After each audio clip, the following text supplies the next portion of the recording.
une notion de coût est toujours très relative.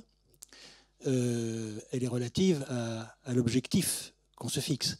Si l'objectif est ambitieux, et il est ambitieux, mais il n'est pas forcément compris, le coût est en fin de compte minime par rapport à la taille et à l'ambition de l'expérience, puisqu'on est dans une expérience dont la finalité, c'est d'impulser un nouveau modèle de société, de remettre les choses à l'endroit. Aujourd'hui, tout est vu, la vie est vue au travers du verrou de la monnaie. Il faut d'abord avoir accès à la monnaie pour avoir accès à la vie, quelque part. Il faut gagner sa vie.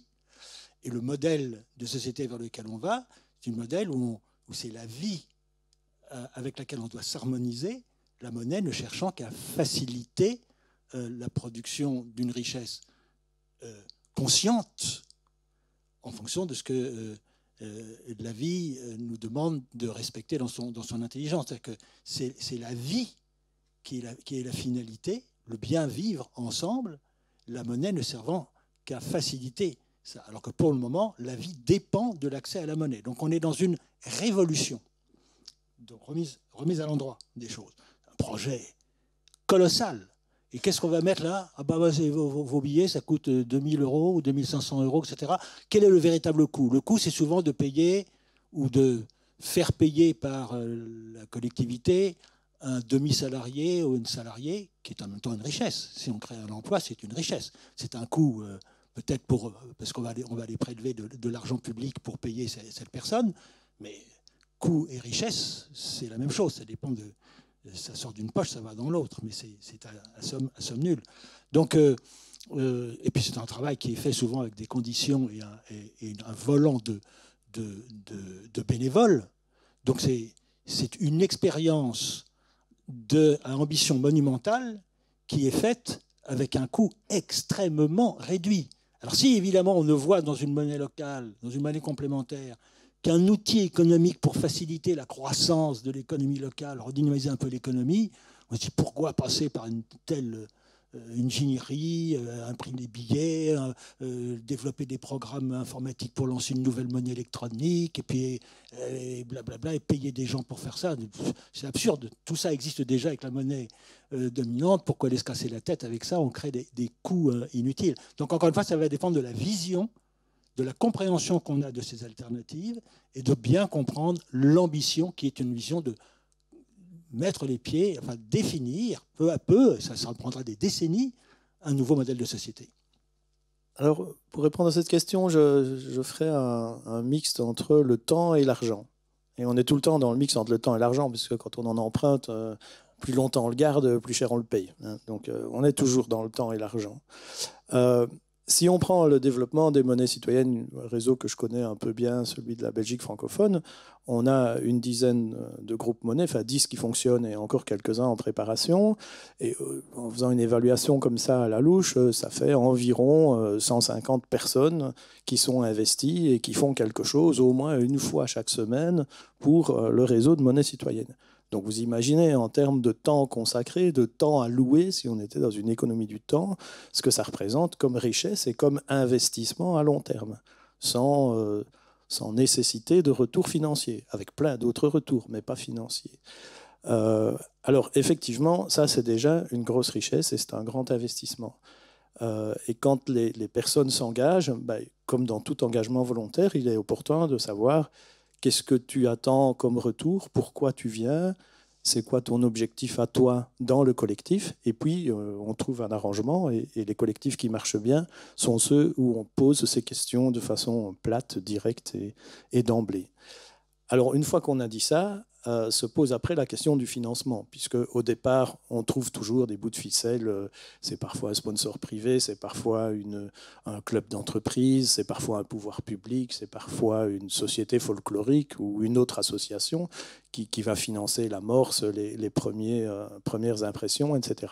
Et puis se pose la question, effectivement, du salariat. Quand le volume grandit et qu'il y a une responsabilité aussi qu'on prend par rapport à ces petits billets qu'on fait circuler, c'est quand même des vrais sous. Si je prends le Valeureux, là, ils viennent d'imprimer 300 000 euros qui sont planqués dans des caisses un peu partout, dans des coffres à la banque, tout ça.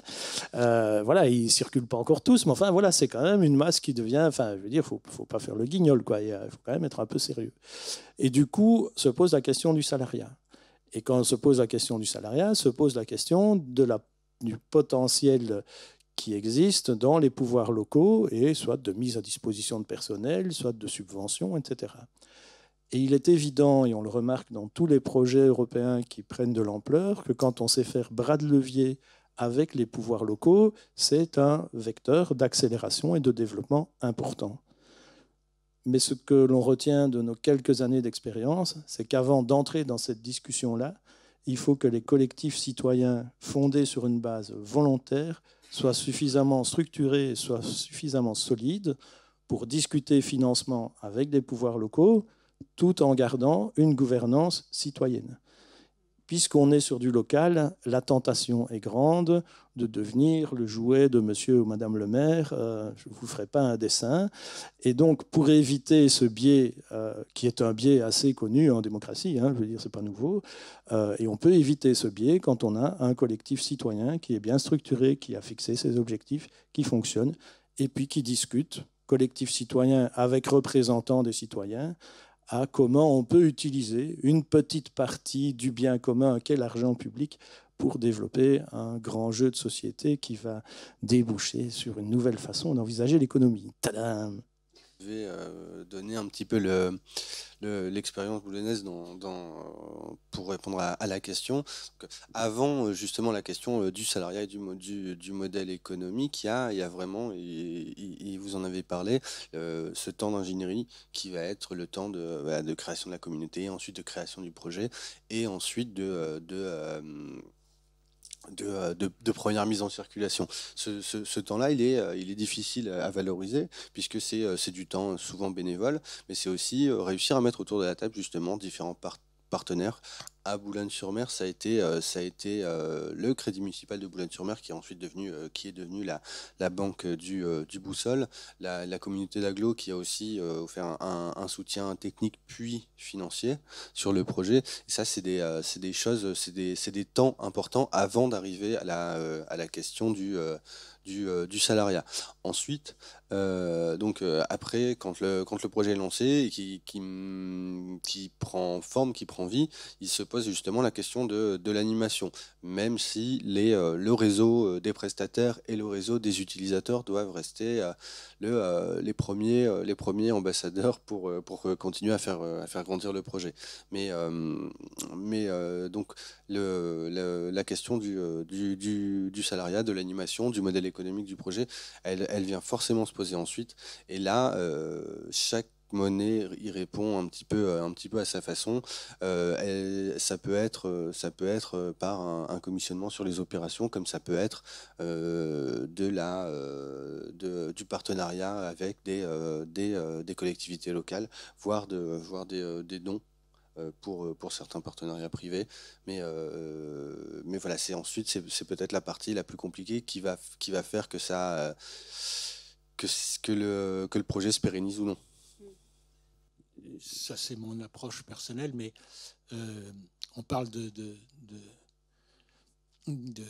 alternative citoyenne, et il me semble que si on est dans une alternative citoyenne, le citoyen qui y participe doit imaginer parvenir à l'autofinancement par le biais d'une cotisation annuelle. Il est naturel qu'au début d'une expérience, on puisse aller chercher un financement extérieur, mais si on veut trouver notre liberté d'action et la totale responsabilité de notre engagement, il ne faut pas rester au biberon et viser à arriver à un certain stade l'autofinancement pour pouvoir s'exprimer et faire exprimer à l'expérience son total potentiel. Je crois que c'est quelque chose qui me semble important et qui nous fragilisera d'autant moins, parce que le jour où les pouvoirs publics pourraient décider qu'après tout, leur petite histoire, là, ça va faire et on veut les supprimer, il suffit d'arrêter les subventions et tout le monde retourne se bouger. Donc il est important que les citoyens que nous sommes, si on croit vraiment dans ce système, nous dotions de tous les moyens pour exprimer le plein potentiel de notre expérience. Et pour rebondir dans le même axe tout à fait sur ce que vous disiez, effectivement, on doit à terme arriver à des systèmes qui s'auto-supportent au niveau financier. Et il y a deux axes. C'est que d'abord, c'est un support promotionnel tout à fait remarquable. Je prends un exemple, un office du tourisme qui décide de sortir une brochure qui va promotionner les opérateurs qui acceptent les unités de monnaie citoyenne. C'est une promo gratuite, enfin elle est gratuite pour le commerçant en tout cas, et ça vaut une contrepartie. Parallèlement, on a aujourd'hui une explosion des systèmes de paiement électronique de toutes les sortes avec une concurrence, ou en tout cas en Belgique, il y a vraiment une concurrence qui s'installe au niveau des terminaux de paiement. La plupart des terminaux de paiement coûtent vraiment très cher aux entrepreneurs. Et donc si à un moment donné, on arrive avec une offre, qu'elle soit papier et électronique, généralement, les projets prévoient les deux en parallèle. Si vous êtes, d'un point de vue marché, en dessous du coût que ce que représentent les systèmes de paiement dominants, vous pouvez vous positionner sur le marché sans aucune honte ni vergogne. Et là, ce sont des pistes de financement avec derrière une gouvernance citoyenne. Je le rappelle, dans les systèmes de monnaie citoyenne, tous les opérateurs économiques sont membres de l'Assemblée générale, ont donc un regard sur ce qui est fait des futures rentrées significatives dans le réseau. Et donc, vous avez aussi une inclinaison à participer financièrement à un système plus importante quand vous avez aussi un contrôle sur ce qui en est fait. Ce qui est loin, très loin d'être le cas des systèmes de paiement développés par les monopoleurs privés du système.